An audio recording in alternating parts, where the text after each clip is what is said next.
A members club is not simply a bar with a membership form.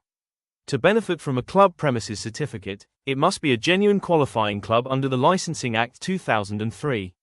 In this video, I will explain the legal criteria, the extra rules that apply when alcohol is supplied, and the warning signs that suggest a premises license may actually be required. The first point is the most important. Calling a venue a private members club does not make it one. A qualifying club is normally structured for the mutual benefit of its members. A proprietary or commercial club, run by an owner or company for profit, will usually need a premises license. Licensing authorities will look at how the club actually operates, not simply what its constitution or signage says. Section 62 sets out 5 general conditions. There must be a genuine 2-day delay before membership privileges are available. The rules must also deal with people who become members without a conventional nomination or application. The club must be established and conducted in good faith, have at least 25 members, and any alcohol supplied to members on the premises must be supplied by or on behalf of the club.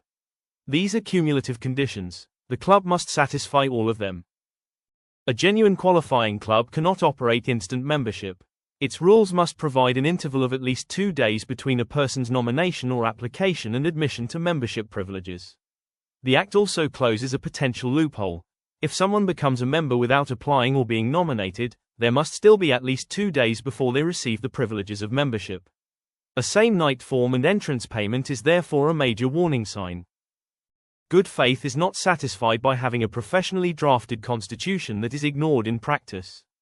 The licensing authority can consider the club's history, membership arrangements, finances, ownership and management, and whether the club actually operates for its stated club purpose. If the public can routinely walk in, buy a nominal membership and immediately use the bar, the authority may conclude that the operation is commercial rather than a genuine club. Where the qualifying activity includes alcohol, Section 64 adds further safeguards. The purchase and supply of alcohol must be managed by a committee whose members are club members, aged at least 18 and elected by the club. No one may receive commission or a percentage payment linked to the club's alcohol purchases. Nor can arrangements allow an individual to derive a direct or indirect monetary benefit from supplying alcohol, except for benefit to the club as a whole or an indirect benefit resulting from the club's general gain.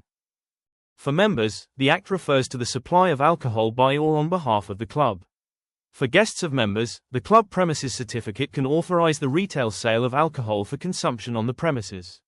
The Act does not impose one universal sign-in method, but the club should have clear guest rules and reliable records. If almost everyone is admitted as a so-called guest, the club risks looking like a public commercial venue and may no longer be conducted in good faith. A club premises certificate is not an unrestricted premises license. It can authorize qualifying club activities for members and their guests, within the activities and hours shown on the certificate. If the club regularly hires the venue to the public, sells tickets to non-members or operates open-door events, it should obtain licensing advice.